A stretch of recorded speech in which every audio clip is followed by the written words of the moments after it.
저희가 그 설명드리기 전에 그러면 재택근무 환경에서는 도대체 어떠한 보안 이슈들이 있는지를 먼저 보는 게 중요할 것 같고요. 처음에 보시는 것처럼 사실은 최근에 해킹 공격들이 굉장히 많이 있었습니다. 보통 저희가 일반적으로 접하는 거는 이제 랜섬웨어라는 형태로 다 접하고 있는데요. 이것들을 여기 보시는 것처럼 정부에서 이제 대응 방안이라고 나왔거든요.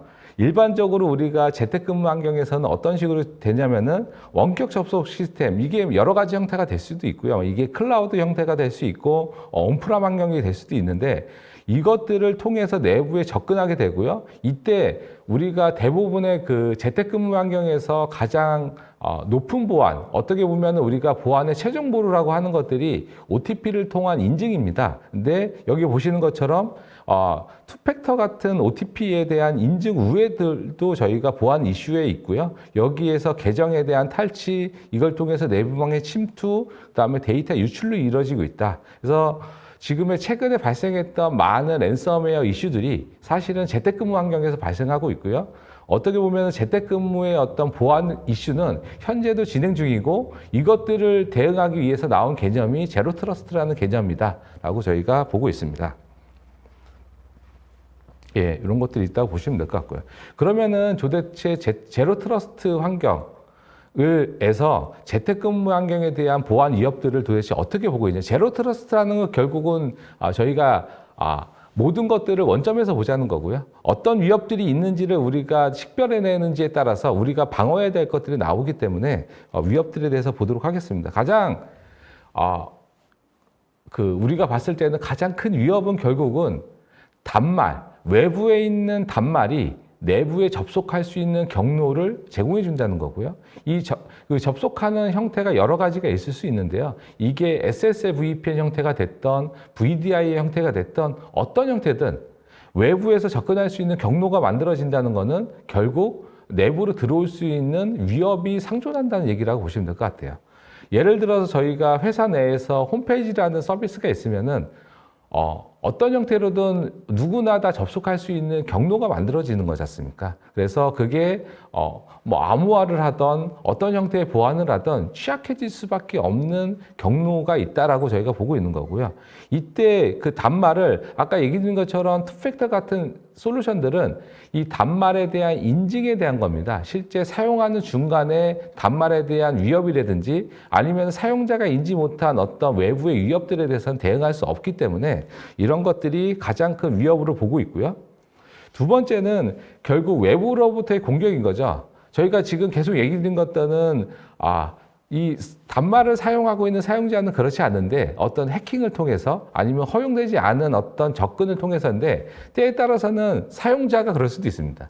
회사 내에 있을 때는 내가 이런 것들을 하지 않아야 된다라고 생각했는데 외부에 나왔더니 뭐 그럴 수도 있지라고 생각할 수도 있는 거예요. 다양한 경우들이 생길 수 있는 거잖아요. 그래서 결국은 이 단말을 통한 외부의 공격, 그 다음에 외부 위협의 내부 전파인데요. 이때는 우리가 생각할 때는 이제 명시적인 공격의 형태도 있을 수 있고요. 아니면은 단말에 걸려 있는 바이러스 같은 것들이 내부로 전파되는 사례라고 보실 수 있습니다.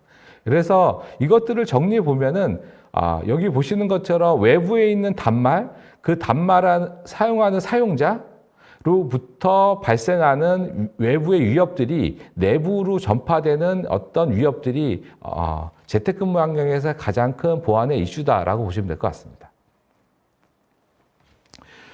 그러면은 저희가 일반적인 보안은 보통 저희가 볼 때는 프로텍션에 대한 결국은 이런 것들을 어떻게 막을지에 대한 건데 아까 얘기했던 것처럼 제로 트러스트라는 거는 다 막을 수 없다는 걸 전제로 해야 된다고 보고 있고요. 다 막을 수 없으면 어떻게 할 거냐?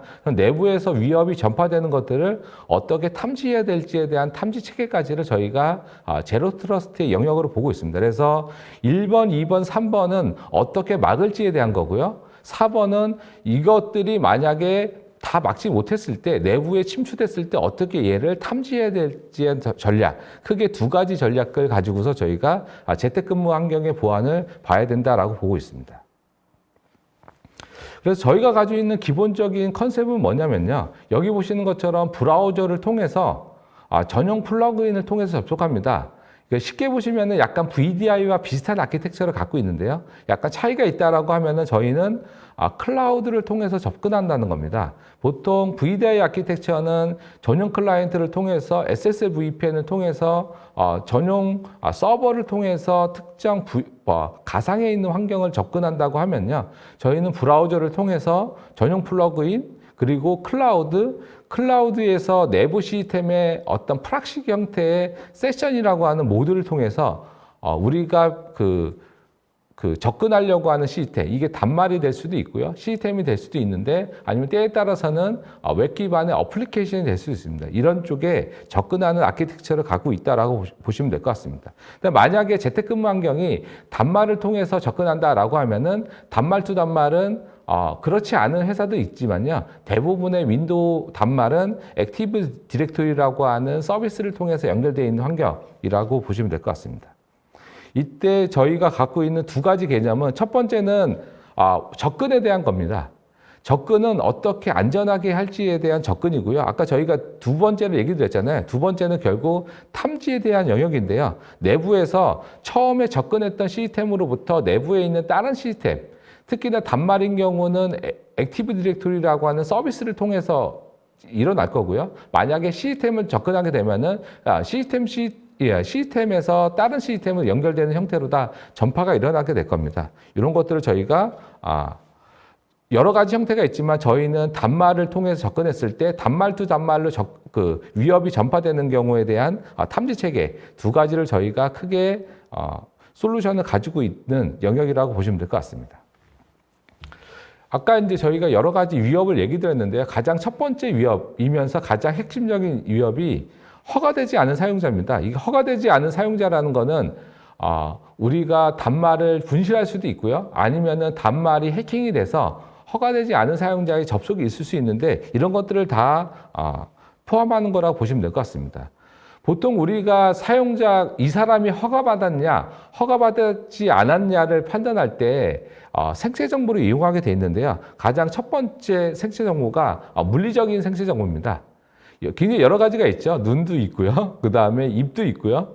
손도 있고 발도 있는데 그중에 우리가 일반적으로 가장 많이 하는 것들이 보통 지문, 그 다음에 홍채, 정맥 이런 것들이 보통 일반적으로 물리적인 생체 정보라고 보시면 될 것 같습니다. 그래서 그리고 두 번째가 행위적인 생체 정보입니다. 이게 뭐냐면은 보통 우리가 걸을 때 우리가 저 영화 같은 데 보면은 이렇게 걷는 모양으로다가 뭐 사람을 인증하기도 하고요. 그러는 것처럼. 근데 우리가 사실은 접근할 때 걸음걸이를 보여주진 않잖아요. 그래서 일반적으로 IT 시스템에 접근할 때는 사인, 그 다음에 만약에 펜이 있다면 사인이 될 거고요. 그렇지 않다면은 마우스의 이동이나 키보드의 입력 패턴 같은 것들이 그 사람을 판단할 수 있는 어떤 행위 기반의 생체 정보라고 보실 수 있습니다. 저희가 두 가지를 얘기 드린 건 뭐냐면은 진짜 그 사람이 맞냐를 판단하기 위해서는 이 두 가지 정보가 사용될 수 있다는 거고요. 그 중에 가장 일반적인 아까 얘기 드렸던 생리적인, 그러니까 만약에 저희가 얘기 드렸던 물리적인 생체 정보에는 저희가 일반적으로다가 파이도처럼 어떤 홍채나 아니면은 지문 인증을 쓰기도 하는데요. 이런 것들은 부가적인 장비들도 필요하고요. 그 다음에 비용들이 발생하기 때문에 일반적으로 사용하는 정보는 OTP를 보통 일반적인 생체 정보라고 저희가 보고 있습니다. 왜냐하면은 OTP라고 하는 건 결국 휴대폰이라고 하는 물리적 장비랑 연결되어 있고요. 휴대폰은 그 특정 사용자의 대부분은 지문 정보나 홍채나 아니면은 얼굴 인식 정보로다가 로그인하기 때문에 연관되어 있는 개념이라고 보시면 될 것 같습니다. 그래서 예를 하는 것은 결국 뭐냐면은 특정 시스템에 접근할 때 아니면 우리가 만약에 일반적으로 VDI를 쓰시고 계시다라고 하면 VDI 시스템에 접근할 때, VDI에서 특정 시스템에 접근할 때, 접근 통제를 쓸 때 다양한 시스템에 접근하는 시점에 그 사람이 맞냐를 하는 거고요. 여기 보시는 것처럼 일반적인 소프트웨어 기반의 OTP는 이렇게 모바일 쪽에 요거는 푸싱 형태고요. 때에 따라서는 이제 코드가 오죠. 1, 2, 3, 4 이런 코드가 오면은 그것들을 입력해서 하는 형태라고 보시면 될 것 같고요.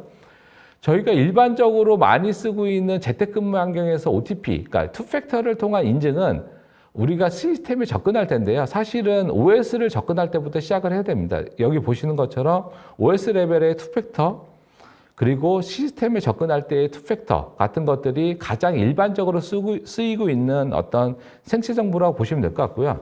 근데 저희가 행위적인 아까 생체 정보를 얘기 드렸잖아요. 그것들은 어떤 식으로 쓰냐면요. 아까 얘기 드렸던 물리적인 생체 정보는 인증 시점이고요. 요것들은 사용 시점입니다.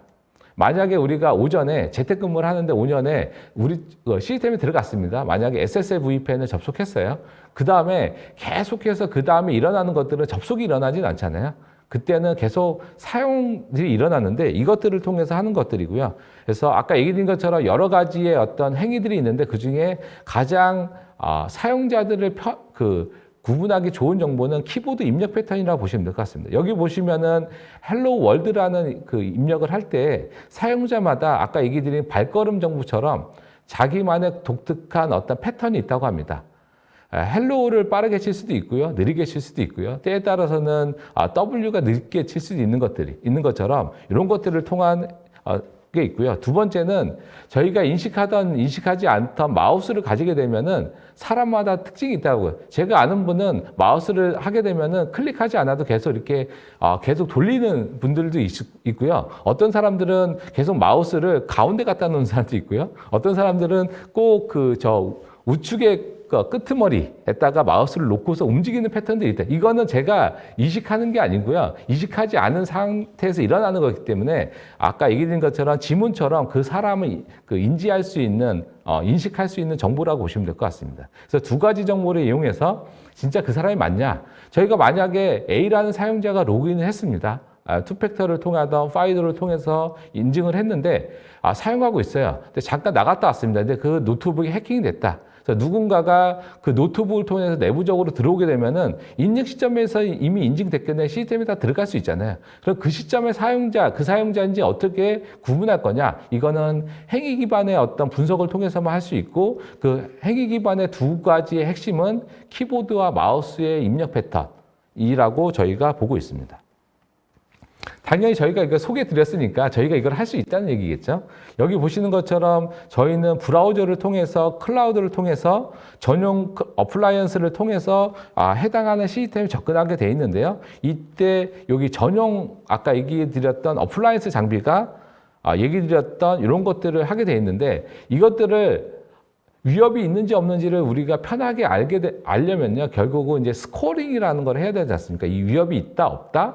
100점에 이 가장 큰 높은 위협이라고 하면은 현재 한 95점이면은 이 위협이 되는구나를 느낄 수 있는 것처럼 저희가 스코링을 통해서 점수를 점수화시킵니다. 그래서 관리자분들이 손쉽게 위협이 있는지 없는지를 확인할 수 있게 정보를 제공해드리고 있고요. 근데 저희가 아까 키보드와 마우스 두 개만 얘기 드렸는데 그것만을 통해서 저희가 분석하는 건 아니고요. 로그인 시점, 로그인 시간, 로그인 위치, 입력했던 명령어처럼 다양한 정보를 통합해서 스코어링을 하는 시스템을 갖고 있습니다. 그리고 모든 접근 내역들은 데이터화 되게 돼 있고요. 그래서 이 사람이 만약에 위협이 있을 때 어떤 경로를 통해서 접근했는지, 어떤 시스템을 했는지, 그리고 필요에 따라서는 그 동영상 녹화를 통해서 어떤 행위를 했는지를 다 보여드리는 형태로다가 서비스를 제공해드리고 있습니다. 여기 아까 얘기 드렸던 이제 동영상 정보인데요. 일반적으로 동영상을 제공해주는 형태는 두 가지가 있는데요. 하나는 스냅샷 형태의 데이터가 있고요.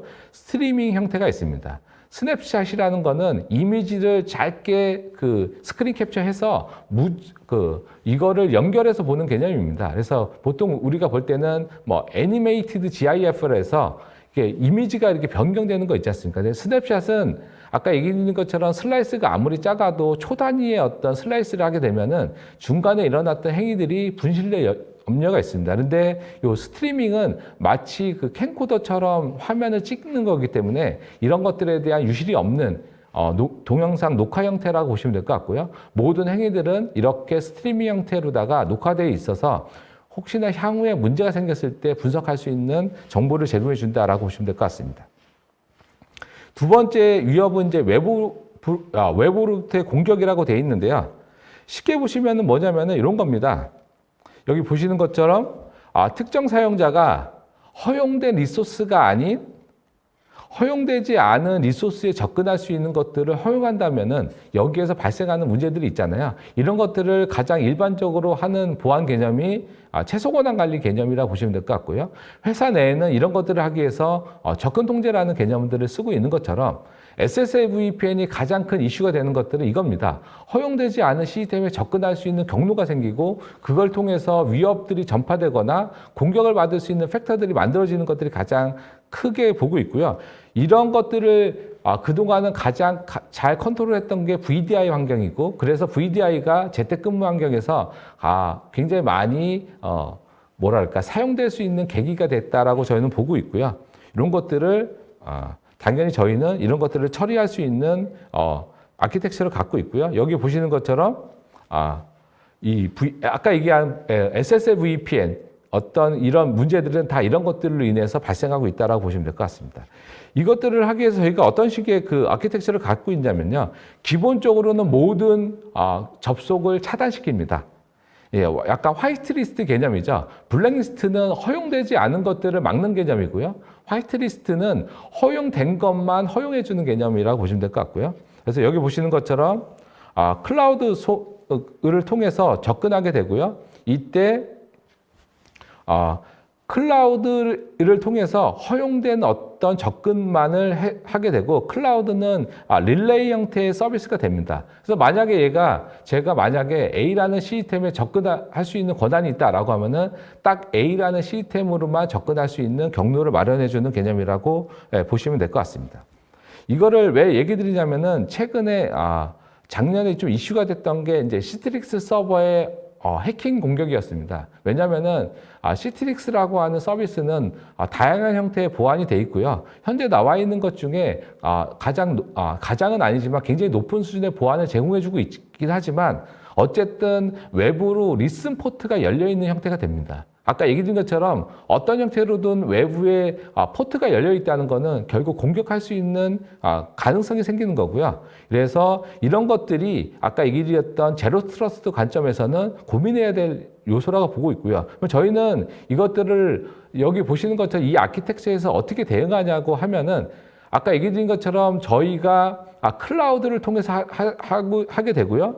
클라우드를 통해서 접속할 수 있는 서비스 포트는 443으로 제약이 됩니다. 그렇다는 얘기는 공격자가 우리 내부 시스템을 공격하기 위해서는 결국 443으로 열려있는 클라우드를 공격해서 클라우드를 통해서 내부 시스템으로 접근해야 되는 굉장히 어려운 경로의 어떤 공격 패스가 만들어지고요. 이것들은 직접적으로 시스템을 접근하는 것보다는 훨씬 더 높은 수준의 어떤 보안이 가능한 아키텍처라고 보고 있고요. 그래서 요즘에 이런 제로 트러스트를 하거나 아니면 국내 다양한 형태의 어떤 재택근무 솔루션들이 이런 클라우드를 기반으로 하는 것들을 가고 있는 거는 클라우드가 가지고 있는 기본적인 보안 아키텍처가 재택근무에 훨씬 더 높은 수준의 보안을 해주는 거라고 저희는 보고 있습니다.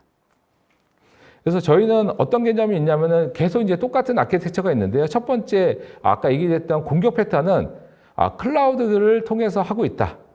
그리고 허용된 접근만 가능하다는 얘기는 저희가 전용 어플라이언스와 클라우드가 내부적으로 릴레이 형태가 되게 돼 있고요. 이때 그 전용 클라우드, 전용 어플라이언스에서 허용된, 요거는 약간 접근 통제 개념이 있거든요. 허용된 어플리케이션에 대해서만 클라우드에서 접속할 수 있는 UI를 제공합니다. 여기 보시는 것처럼 제가 A라는 시스템에 어떤 OS 영역에 접근하고 싶다라고 했을 때는 허용된 시스템에 접근할 수 있게 화면이 있고요. 그 다음에 이제 세 번째는 아까 얘기 드렸던 좀 전에 첫 번째와 두 번째는 외부의 위협이 내부로 전파되는 걸 어떻게 보호할지에 대한 건데 이번에 얘기 드릴 것은 만약에 이래도 우리가 굉장히 많은 보안 수단을 통해서 보호를 했는데 내부에 전파되면 그 다음에 어떻게 해야 할지에 대한 개념이라고 보시면 될 것 같습니다. 여기 보시는 것처럼 요거는 이제 데이터 센터 내에 있죠. 이때 가장 좋은 거는 격리시키는 거고요. 격리라는 건 뭐냐면은 외부에 있는 어떤 바이러스 같은 위협들이 내부적으로 접근하지 못하게 완전히 격리시키는 개념이 첫 번째고요. 두 번째는 전용 프로토콜, 그다음에 접속을 통한 통제. 여기 보시는 것처럼 허용되지 않은 차량이 들어갈 때 막는 거는 아예 들어가지 못하게 막아버리는 겁니다. 그래서 통제에 대한 개념이라고 보시면 될 것 같고요. 그래서 이런 것들은 저희가 브라우저 아이솔레이션은 현재가 저희가 이제 정식 버전은 아니지만 프리뷰 버전으로 돼 있고요. 그다음에 전용 클라이언트를 통해서 그 내부의 위협이 내부로 전파되지 않게 하겠다라는 거라고 보시면 될 것 같고요. 그 다음에 이제 저희가 아까 얘기한 내부 탐지 체계입니다. 아까 저희가 처음에 얘기 드릴 때 뭐 여러 가지 위협이 있다고 얘기 드렸는데요. 최근에는 발생했던 많은 어떤 보안의 사고들이 재택근무 환경에서 발생하고 있고요. 이때 많은 위협들이 단말을 통한 전파 형태로 이루어지고 있습니다. 왜냐하면은 회사 내에 있는 단말, 재택근무용 단말이 해킹이 되고요. 이걸 통해서 회사 내부의 시스템에 들어오고 이때 회사 내부에 있는 단말을 어택하고 그 단말이 또 다른 단말로 이동할 때 많은 그 경우에서 AD를 통한 어떤 위협의 전파들이 있었다라고 저희가 분석하고 있고요. 이런 것들을 탐지하는 것들이 저희가 봤을 때는 두 번째 재택근무를 바라보는 제로 트러스트 관점에서의 내부 위협 탐지라고 보고 있고요. 이래서 최근에 그 기사나 다양한 형태의 권고들이 나오고 있고 그다음에 MS에서는 당연히 예전부터 있었고요. 그래서 이런 AD에 대한 어떤 위협 탐지 체계를 가져야 된다라는 권고들이 나오고 있는 것들이 2019년부터 나온 것들이 이런 개념이라고 보시면 될 것 같습니다. 그래서 퀘스트에서는 첫 번째는 저희가 좀 전에 이제 얘기 드릴 때 처음 시작할 때 뭐 쉐어플렉스 토드라는 회사라고 얘기 드렸는데요. 저희가 크게 세 가지의 비유가 있고요. 그 원래 레가시한 영역의 솔루션들은 그쪽에 영역이 있습니다. 근데 저희가 지금 여기 보시는 것처럼 팸 솔루션, 접근과 계정에 대한 솔루션들은 매직 쿼드런트의 리더에 있는 회사고요. 그 다음에 저희가 아까 얘기했던 AD에 대한 위협 탐지 솔루션을 해주는 것들은 저희 쪽에는 이제 마이크로소프트 플랫폼이라는 비유 영역이 있는데요. 이런 것들도 글로벌하게 리더에 있는 회사라고 보시면 될 것 같습니다. 그래서 앞으로 퀘스트를 보실 때는 토드 쉐어플렉스 ER인 같이 글로벌하게 굉장히 유명한 제품을 하고 있으면서 IAM 계정과 접근에 대해서도 리더에 있고 그리고 마이크로소프트 플랫폼, 온프라임이든 클라우드 영역에서도 글로벌 리더에 있는 회사다라고 좀 기억해 주시면 좋을 것 같습니다. 그래서 저희가 전체적인 솔루션을 좀 보면요. 저희가 처음에도 소개시켜 드렸지만 접근에 대해서 어떻게 안전하게 할지에 대한 솔루션, 요거는 저희가 세이프가드 리모트 액세스라는 솔루션이고요. 그다음에 내부에서 단말 투 단말을 액티브 디렉토리를 통해서 전파되는 걸 어떻게 탐지할지를 디텍션하는 솔루션은 체인지 오디터라는 솔루션으로다가 저희가 대응해 드리고 있다고 보시면 될 것 같습니다. 예, 여기까지 설명드렸습니다.